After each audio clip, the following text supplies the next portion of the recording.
Did you know radishes are packed with nutrients, especially vitamin A, C, and K? Those vitamins are for healthy skin that keeps various skin disorders and helps in better cell production and repair. Now we know why Korean and Japanese have flawless skin because they eat radishes as part of their meal every day. Recipe that you can use as a side dish, salad, crunchy snack, or as a garnish.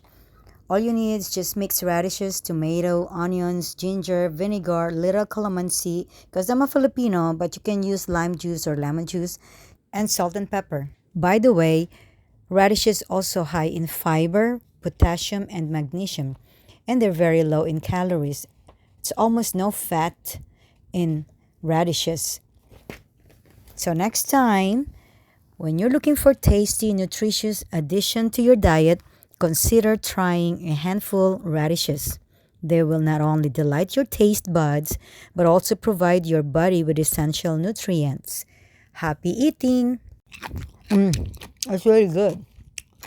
You should try it. Maraming salamat po sa panonood. Sana po may natutunan kayo. Mahalo for watching. Really good. Happy night po.